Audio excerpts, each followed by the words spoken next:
All right. We are back with the GSMC Wrestling Laureate podcast brought to you by the GSMC Sports Network.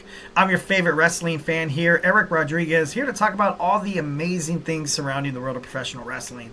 All the action inside and out, backstage curtain calls, rumors, and dramas. We talk about, inactive statuses, injury updates. We've talked about contract negotiations, extensions, and new signings from WWE to AEW to TNA to Ring of Honor. We talk about it here on this show. If it makes major news in the world of professional wrestling, we dissect it, we analyze it, and we turn it into some awesome, creative, in-your-face content. So make sure you guys hit that like and subscribe button so you guys can get notifications when we go live. All right, without further ado, let's jump on into our fifth and final segment of the week. So we talked about the top 10 amazing women of professional wrestling, and without further ado, we're going to talk about some dudes. We're going to talk about some guys. At number 10, I got Konosuke Takeshita, the AEW International Champion. From with his time with New Japan Professional Wrestling, and even before that, this guy has always been on the radar of something called the word success, and he's been great. He's been absolutely great. When he first decided to join the Don Callis family, the Don Callis family kind of looked a little weak. Then you had this new character change with Kyle Fletcher. You've seen the addition of the Ring of Honor television champion Brian Cage and Lance Archer as well. I think Roosh was traded. I'm not too sure. But Konosuke Takeshita has, he's defended his title. He's definitely represented AEW in a matter that, for me, I've been an AEW fan for, I watch AEW off and on, but I haven't been watching it religiously like I am within the last, couple of months. So 6 months, maybe 6 to 8 months. But, every single time this guy came from New Japan Professional Wrestling, I knew every match on the television was gonna be a banger. So, Konosuke Takeshita I have at number 10. At number 9, I got Moose. Had to put him on. As a TNA World Heavyweight Champion, I would love to put Moose on. But as the X Division Champion, I gotta be honest, man. It's like Brock Lesnar fighting, the Intercontinental Champion, or even worse, the Cruiserweight Champion. Somebody got this belt off this man. I'm just kidding. No, Moose is a talented superstar. Nothing against Moose, but I want to see more high flying. I want to see the X Division. He's fighting Laredo Kid tonight, but I don't think it's really gonna matter. I think he's gonna retain. I miss the Speedball Mike Bailey's. I miss Zachary Wentz holding the title. I definitely miss Mustafa Ali. That high flying. That's what X Division is. That's what the X Division is. Right now, I think Moose is he's too strong, and it's not. It's nothing wrong. It's nothing to. Not trying to nitpick Moose here, but he deserves to be in the heavyweight title picture. I'm sorry. All right, at number 8, I got Tony D'Angelo, the NXT North American Champion, defeating Ethan Page cleanly. And, Ethan Page, a former NXT World Champion, I thought Ethan had a great chance to win. And Tony D'Angelo kind of made him look like, he was a chump. So, obviously, this could be the storyline of Ethan Page right now, possibly making his way up to Raw or SmackDown. But Tony D'Angelo has done nothing but win, no matter what. He's killing it, though. He's killing it. Him with the family, he was able to dethrone the juggernaut that was Oba Femi for that NXT North American Championship. So, obviously, what Tony D'Angelo is doing, I like it. I kind of like his... I like his versatility, how one way he could definitely be challenging a powerhouse like Oba, or it can be taking on like a high flyer, or someone even like Ethan Page or anything like that. And he does, the matches are great. The matches are great to watch, obviously. Even when he was holding the NXT Heritage Cup, it just, it's kind of cool to see him inside the ring. Hopefully he, stays with WWE NXT for quite some time. At number 8, I had Tony D'Angelo. At number 7, we have Shinsuke Nakamura, new darker side. This guy went back to his roots, fought in Japan, and now he's kind of come back. I don't want to say WWE ultimately kind of bubblegummed him, made him into like a mainstream kind of champion where he wears hair back and he was doing these silly moves and he was giving out catchphrases and stuff. Now he's a completely different person. He's more darker. He's more darker. He cares about, he gives more, not pizzazz. I don't want to say that. He gives a little bit more, Oh God, how to explain it? How to explain it? I feel like if I put you guys inside my brain, you'll understand what I'm trying to say. Like he puts not passion, I guess passion. I guess he puts more passion into his wins. You know, because before last time you saw Shinsuke Nakamura, he was ragdoll for Braun Breaker when Braun Breaker made his debut in WWE Monday Night Raw. He was kind of like he was a Smashbot guy, like he was a jobber. And now kind of coming back to dethrone LA Knight to win the WWE United States Championship. I'm happy for Shin. I'm happy for Shinsuke Nakamura. You know, the way they kind of screwed up his storyline with AJ Styles where he won the Royal Rumble. He should have won that WWE Championship that year. Obviously, I don't know what WWE was thinking. And that low blow at the end of the match was just absolutely silly. It was, it was kind of stupid, borderline stupid. So, I'm happy to see he's a 3-time champion. And interested to see any future storylines involving Shinsuke Nakamura. All right, number 6, I got the World's Heavyweight Champion, Gunther. I love Gunther. I think he's a great.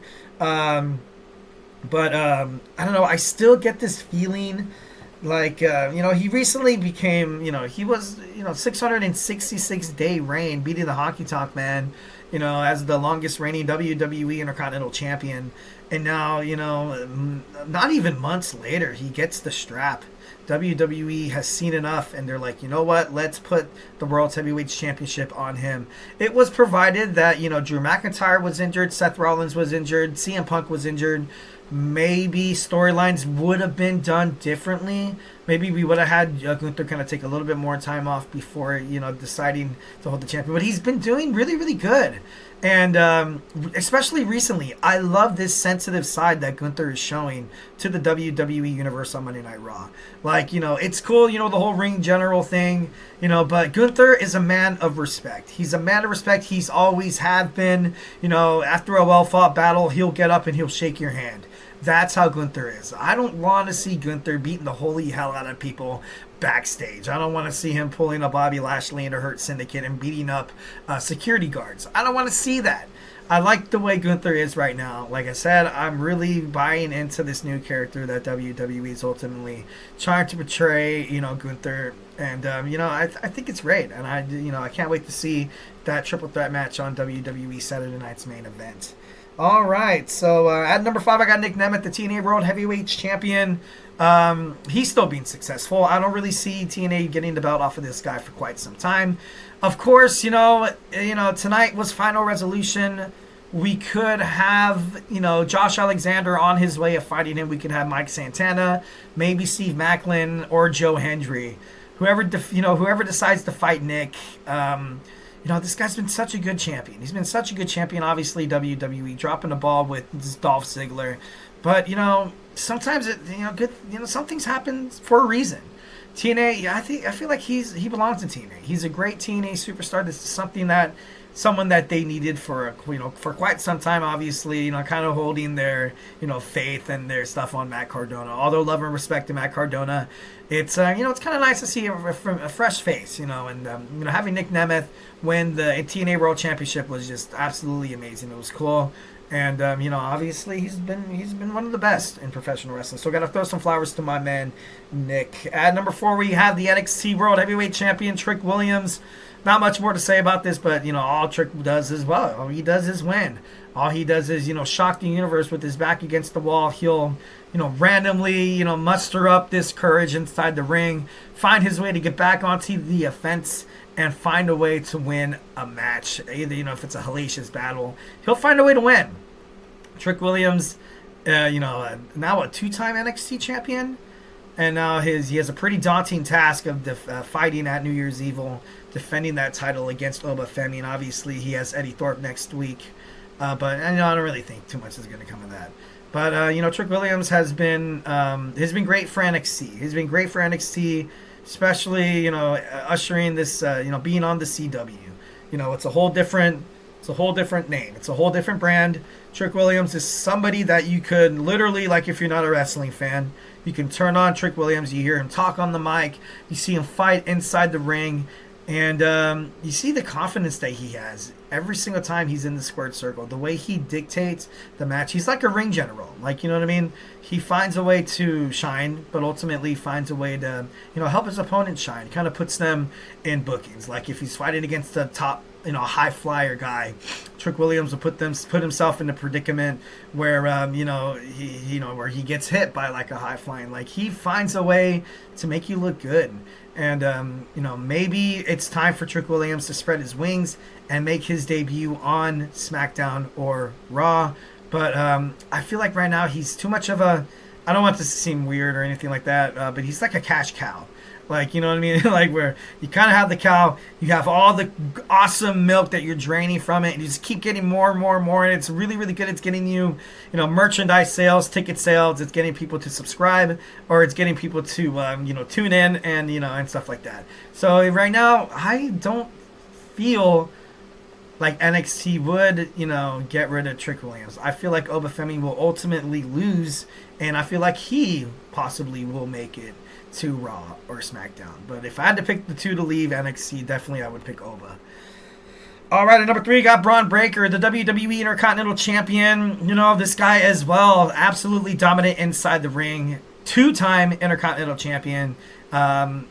Right now, I feel like he's kind of running out of participants. He's running out of challengers. Now you kind of have Ludwig Kaiser kind of pressing him for a shot at that Intercontinental Championship. But what's more to come, especially with this Netflix era? That's why we're going to have this whole superstar shakeup thing start probably on Saturday. We're going to see, big trades. We're going to see some big moves. And I don't know, it's still a possibility that Braun Breaker could definitely hold the title up until WrestleMania.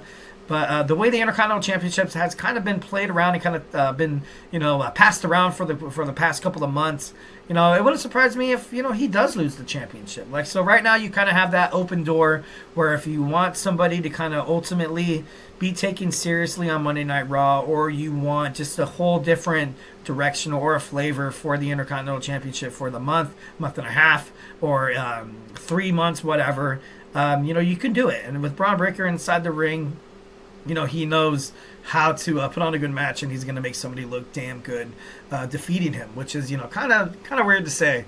It's like, I'm good inside the ring, but I'm good at letting people defeat me. Like, what I mean? It seems kind of redundant. But Braun Breaker I have at number 3. At number 2, I got Cody Rhodes. The American Nightmare is not number 1 on my list. Obviously, like this whole title reign, I like it, but Cody Rhodes needs a new set of challengers as well. He needs a whole new flavor. He needs a whole new adjustment. On Monday Night Raw, you saw him talking to Adam Pearce. There's so much BS happening on SmackDown that's including him, and he's like, you know what? I might just jump ship to Raw. Gunther comes with the World Heavyweight Championship to fight on SmackDown, because Gunther as well, him beating Damian Priest a couple of times, beating Finn Balor, beating Dominic Mysterio, beating Sami Zayn, fighting, familiar faces like, if you're not going to have him eventually fight against CM Punk and or Seth Rollins, I would let him go to SmackDown as well. So, it makes a lot of sense for Cody Rhodes to kind of jump ship. Will he drop the title to Kevin Owens at Saturday night's main event? Obviously, there's still a lot of outs. Obviously, I was talking about this earlier in the show. We have Randy Orton injured, looking to come back for Retribution against Kevin Owens, using that forbidden move, the pile driver, to take him out, put him on the shelf for about a couple of weeks. And then you also have The Rock, who possibly wants to insert his name into who's going to be the tribal chief. Maybe he brings Hikuleo, or maybe he brings Lance Inoue, he brings a couple of other, bloodline participants, and they find a way to screw over Cody Rhodes. So, like, this could, I feel like that WWE Saturday Night's main event, although most of it would probably be like, I kind of, I see that happening. Not like predictable, but I feel like at the end of the show, it's going to be a banger. They're going to have a finale. Something definitely going to happen that's going to be like jaw-dropping, especially heading into Netflix. They expected WWE to kind of hold up their part of the bargain. They wanted 2 stars on the show. They wanted CM Punk, Cody Rhodes, Roman Reigns, The Rock. They want all that. Whenever you see Monday Night Raw being advertised heading to Netflix, you see The Rock. You always hear, you hear his voice. So I feel like it's kind of I feel like it's kind of destined for The Rock to wind up on Monday Night Raw.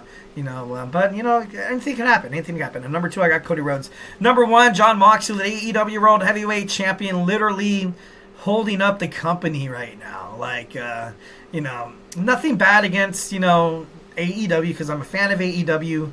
Honestly, I still think they should probably try to find smaller venues to kind of hold their shows into, because, you can't really ignore basically the dead space. Like, they'll try everything in their power to, like, black it out and stuff like that. But, then you get, the, notification on Ringside News be like, oh, the fans, then decreased again. So I'm like, oh, okay. Like, but seeing Jon Moxley doing what he does, literally when he became the AEW World Championship, the whole platform, the whole direction of AEW changed. Heels turned to baby faces, top heels like the Elite, looking like they're about on the verge of breaking up. The Matthew and Nicholas Jackson basically said see ya. Like, it seems like they're going to try to get those those IWGP vacated titles, and maybe they spend some time in New Japan Professional Wrestling, and then, because right now this storyline with the Death Riders is you have the star power, you have Claudio, you also have Claudio Classic, you have Pac, you have Wheeler Yuta, Marina Shafir, you have a lot of star power. And, the way Jon Moxley has ultimately kind of harnessed it and make AEW into a must-watch show, it's been magical. That's the reason why he's number 1 on my list. Definitely one of the top wrestlers right now, what he's doing inside the ring. And he's not afraid to show it. He's not afraid to kind of show his balls. He's not afraid to challenge, AEW's winter is coming. He allowed Orange Cassidy. He also let Hangman Adam Page and Jay White all have title shots at AEW at World's End. It's going to be a fatal 4-way match, and that's dangerous. It's very dangerous for Mox's, his title. His title, it will be jeopardy, and even if that's, even if he comes out the winner, it's going to be a hellacious battle. And then you have Christian Cage lingering with that contract. The undisputed future AEW World Champion Christian Cage is self-proclaimed. At number 1, the best in professional wrestling, in my opinion, right now, Jon Moxley. Definitely. Round of applause. All right, guys. So, hey, that was my show. I got to log off real quick. We have my boy Emran, showing up. Definitely one of the hottest, sports podcasters in the world right now. His content, definitely, hot takes. Definitely stay tuned for the Dead Ball podcast if you want to be amazed. Also, if I've not made you a wrestling fan by now, we have all these other podcasts. We have football, we have we have, I think, all around sports, but that includes basketball, baseball, hockey, you name it. So make sure you guys, like and subscribe to the show, like and subscribe to the GSMC Sports Network, and thank you so much for tuning in. Hope you guys had a great, amazing week. Hope you gues are geared up for a fun, safe weekend. Have fun with your loved ones. Enjoy the holiday season. Stay beautiful, but most importantly, love you.